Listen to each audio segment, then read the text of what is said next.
Fernando Lázaro corre risco de demissão. Vídeo de hoje do canal do Nicola traz a palavra de Duílio Monteiro Alves, garantindo que não, mas a pressão é bastante grande. Falo também sobre o São Paulo, que deve receber muito em breve uma bolada graças a mais um atleta revelado no clube. Bora te atualizar sobre o Palmeiras, que esqueceu de um veterano super vencedor. Quero contar ainda sobre o Vasco da Gama, com uma boa notícia relacionada a Transferban, futuro do Campeonato Mineiro.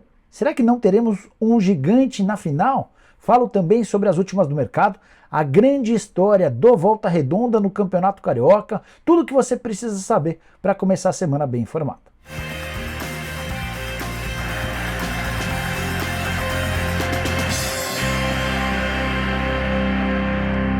Fala aí pessoal, bem-vindos a mais um vídeo do canal. Me chamo Jorge Nicola, jornalista esportivo, e por aqui a missão é deixar você por dentro das últimas do seu time do coração. Bora contar que todo esse conteúdo é um oferecimento de Parimet, a casa de apostas esportivas, que é a patrocinadora oficial do Campeonato Paulista e a patrocinadora master do Botafogo.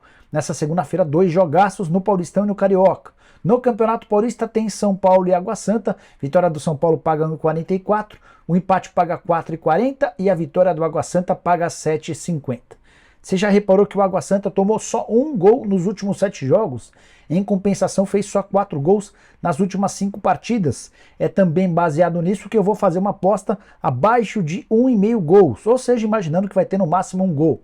Cotação a R$ 3,15, estou colocando R$ 50 para voltarem R$ 157. Já em Flamengo e Vasco, vitória do Flamengo paga 1,77, o empate paga 3,65 e a vitória do Vasco pagando 4,70. Estou colocando mais R$ 50 no empate para voltarem R$ 182. Você já sabe que para participar na Parimet é super simples, só pegar o link que está no comentário fixo ou apontar o seu telefone celular para o QR Code na tela. São várias as vantagens. Primeiro, atendimento 24 horas por dia, 7 dias da semana. Dá para você apostar no seu telefone celular graças a um aplicativo. Isso sem falar no depósito mínimo muito baixo, dá para você apostar a partir de R$1, então não fique fora. Pega agora mesmo o link no comentário fixo, aponte o telefone no QR Code, faz o cadastro, preenche tudo e não esquece de usar o cupom Nicola para ter direito a 100% de bônus no valor do seu depósito. Bora começar o vídeo com o tradicional giro de notícias. A primeira informação é sobre o Palmeiras, que já sabe seu adversário na semifinal do Paulistão. Será o Ituano, responsável pela maior zebra do Paulistão, vitória contra o Corinthians nos pênaltis. Daqui a pouco a gente fala sobre esse jogo. Então Palmeiras e Ituano se enfrentam no Allianz Parque, partida única. O outro jogo vai ter o Red Bull Bragantino, que passou pelo Botafogo 2-0, 2 gols do Bruninho em Bragança Paulista, contra o vencedor do confronto dessa noite entre São Paulo e Água Santa. Independentemente de quem vencer no Allianz Parque nessa noite, o vencedor desse jogo será o mandante na partida contra o Red Bull Bragantino por ter melhor campanha. Quero falar também sobre o Flamengo, que deve ter a seguinte escalação para o confronto contra o Vasco, primeira partida semifinal do Carioca. Matheus Cunha, Pablo, Fabrício, Bruno e Rodrigo Caio, Mateuzinho, Vidal, Thiago Maia e Ayrton Lucas, Arrascaeta, Gabigol e Pedro. Por outro lado, o Vasco ainda não terá Orelhano, um dos principais reforços para a temporada. Ele está praticamente recuperado de contusão, mas ainda está se fazendo recondicionando fisicamente. Para fechar o giro de notícias, contar que a Portuguesa se reúne nessa segunda-feira com o Gilson Kleina para definir se o treinador continua ou não para o restante da temporada. A Lusa só joga a partir de agora a Copa Paulista. Hora de falar sobre o Campeonato Mineiro, que pode viver uma situação inusitada. Uma final sem nenhum gigante. O América está com 1,5 pé na final, depois de vencer o Cruzeiro por 2-0 no último sábado. A única chance de o Coelho ser eliminado pela Raposa é se perder por 3 gols de diferença na partida de volta no Independência. O América está praticamente classificado. Na outra semifinal, o Atlético venceu o Atlético por 1-0, jogo em seu estádio. O único gol da partida de pênalti no finalzinho do primeiro tempo, anotado pelo Jonathan. Galo que poupou vários titulares, eles começaram a entrar no segundo tempo, um deles, o Hulk, acabou desperdiçando uma cobrança de pênalti, que impediu o resultado de empate. Depois o Hulk até se desentendeu com os jogadores do Atlético, que o acusaram de ser muito snob. Ele disse que faltou um pouquinho mais de humildade para os jogadores do rival, enfim, uma baita confusão. E agora o Galo tem uma semana absolutamente decisiva. Primeiro, na quarta-feira, confronto contra o Milionários. O Atlético precisa vencer por qualquer placar para chegar à fase de grupos da Libertadores. Depois, no fim de semana, também no Mineirão, vitória por qualquer placar coloca o Atlético Mineiro na final, possivelmente contra o América. Em época de crise, qualquer dinheiro é bem-vindo, certo? No São Paulo, especialmente, tricolor, que garante ter reduzido em 100 milhões de reais suas dívidas, mas que segue com muitas dificuldades. E esse dinheiro que vem do exterior pode chegar graças a Gabriel Sara, meio-campista que foi vendido recentemente pro Norwich, da Inglaterra, 9 milhões e meio de libras. Esse tinha sido o valor total da negociação na época, 61 milhões de reais. Existem alguns bônus previstos no contrato ligados à performance do atleta que poderiam elevar em mais 16 milhões essa receita. Um deles diz respeito à possibilidade de o Norwich voltar à primeira divisão. O time é hoje o 7º colocado, faltam 10 rodadas para o fim e ele está uma posição atrás do Millwall. O Millwall seria o último hoje a se classificar para o playoff, ou seja, o Norwich pode ainda sonhar com o acesso. Mas a grana que virá mesmo deve ser por conta de uma transferência. O Gabriel Sara vive um momento bem legal, inclusive foi titular nos últimos jogos e marcou 2 gols nas últimas 3 partidas. São 33 jogos na temporada, 5 gols e 4 assistências. Recentemente ele foi especulado pelo espanhol Atlético de Madrid e pelo inglês West Ham, time de bastante dinheiro. São Paulo é dono de 10% do valor de uma venda futura e ainda tem direito ao mecanismo de solidariedade. O torcedor são paulino deve torcer pelo Sara, afinal de contas, qualquer grana é super bem-vinda. Bora falar sobre o Vasco, que ficou mais perto de se livrar do risco do transfer ban, aquela punição temida que vem da FIFA, que pode variar entre a proibição de inscrição de atletas até a punição com perda de pontos, como aconteceu com o Cruzeiro durante a Série B. Raposa perdeu 6 pontos na oportunidade. O Vasco hoje tem mais de 20 milhões de reais de dívidas executadas em uma das cortes da CBF, a Câmara Nacional de Resolução e Disputas, a CNRD. Recentemente, o Vasco foi à Justiça e conseguiu da Justiça do Rio a retirada das dívidas cíveis com execução nessa CNRD. O que significa isso? Que o Vasco está conseguindo um grande acordo para evitar que elas se transformem em punições, as famosas transfer bans. É óbvio que o Vasco vai ter de pagar essa quantia e deve contar com a ajuda da 777, mas era um enorme problema que causava muita preocupação. 34 processos já haviam sido executados contra o Vasco, vários deles com atletas, clubes, empresários e intermediários, sendo desses 34 processos um montante total de 20 milhões e 900 mil reais. Os casos mais conhecidos: Leandro Castan, Maxi Lopes, Eraso, De Sábato, Bruno César, Internacional, Corinthians e Goiás. Com o pagamento de forma parcelada e sem o risco do transfer ban, Vasco se livra dessas execuções e pode respirar um pouco mais tranquilo para o restante da temporada. Bora falar sobre o maior milagre do futebol carioca e um dos principais da temporada. O Volta Redonda venceu o Fluminense por 2-1 na noite desse domingo no Raulino de Oliveira e está a um empate da classificação para a final do Campeonato Carioca. Volta Redonda que já havia vencido no turno o próprio Fluminense e o Vasco da Gama. Mas o que mais chama atenção vem agora. Sabe quanto o Volta Redonda gastou com reforços para a temporada? Nada. Tá sentado? Então pega essa informação. A folha salarial do Volta Redonda hoje gira na casa dos 200 mil reais por mês.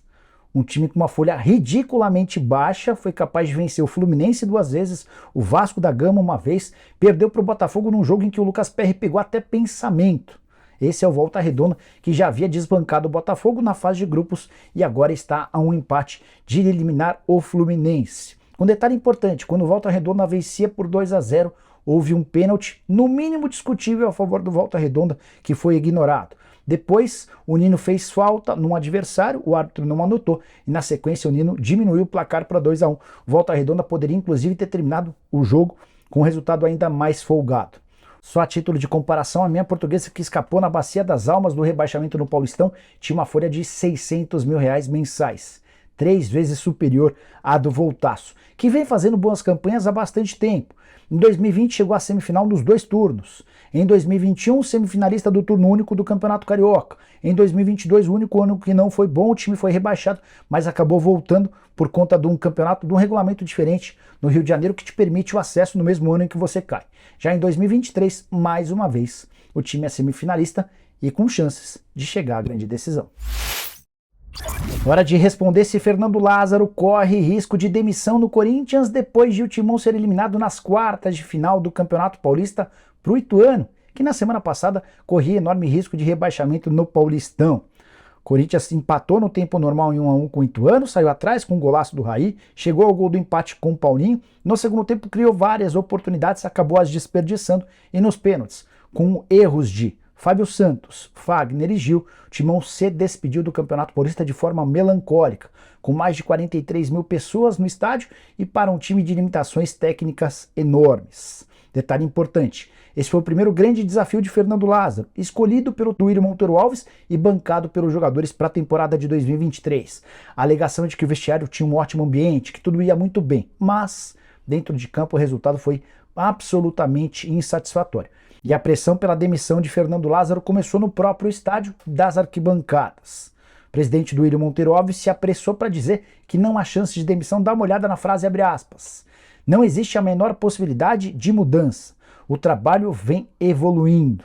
Depois ele ainda foi perguntado sobre reforços, contou que o Barleta só está a exames médicos de passar a treinar com o time e falou também que outros nomes devem chegar até o Campeonato Brasileiro. Enorme prejuízo do ponto de vista técnico e financeiro. Timão fica todo mês de março sem atuar, volta a jogar para o Campeonato Brasileiro, para a Copa do Brasil e para a Copa Libertadores. Se o Duílio está bancando, dá para dizer que ele fica, mas dentro do próprio grupo da situação, com dirigentes, conselheiros importantes, tem bastante gente contrária à permanência do Lázaro. O que isso significa? Que ele continua, mas diante de novos tropeços, a corda do treinador pode acabar roendo. Quero fechar o vídeo para falar sobre o Palmeiras, semifinalista do Campeonato Paulista, tudo bem dentro de campo, mas dentro do planejamento alviverde para as próximas temporadas, uma lacuna, esquecimento ou foi proposital? Quero contar para vocês que 6 jogadores do Palmeiras tiveram seus contratos renovados recentemente. O Dudu até o fim de 2025, Rony e Gustavo Gomes até o fim de 2026, Rafael Veiga até o fim de 2027, Luan e Mike até o fim de 2024. Só que o Palmeiras ainda não renovou com o titular absoluto, Marcos Rocha, lateral de 34 anos, cujo vínculo se encerra em 31 de dezembro desse ano. E não foi um esquecimento. O Palmeiras, por conta da idade do atleta, resolveu esperar para ver se o Marcos Rocha é capaz de manter o bom nível de atuação antes de oferecer um novo vínculo. Situação que acabou gerando especulações, e Abel Ferreira foi alvo de uma pergunta sobre o tema, afirmando o seguinte, abre aspas, Marcos Rocha renovou no meio do ano passado e nós procuramos rendimento, independentemente de ter 16 anos, 38, 40 ou 43. Rendimento e trabalhar para a equipe como ele tem feito, assumindo sua liderança enquanto capitão. O Abel completa. Continuando assim, é normal que o clube renove com ele, fecha aspas. Você percebe que o treinador português não cravou a renovação. Disse que ele vai precisar manter o atual nível. Na temporada são 10 partidas e uma assistência, sempre como titular. Números do Marcos Rocha no Palmeiras são espetaculares. 246 jogos, sendo 236 como titular, com mais 7 gols e 30 assistências. Mas o que mais chama a atenção vem agora, as conquistas. Marcos Rocha, por onde passa, ganha muitos títulos. No Palmeiras não é diferente, com 2 Libertadores, 2 Campeonatos Brasileiros, mais 2 Paulistões, uma Copa do Brasil, uma Supercopa do Brasil e uma Recopa Sul-Americana. Bom, pessoal, eram essas as informações que eu queria dividir com vocês. Quem curtiu o vídeo, deixa like, se inscreve no canal. A gente volta à tarde com mais notícia e com o programa do Nicola a partir das 7 da noite. Abraço, tchau!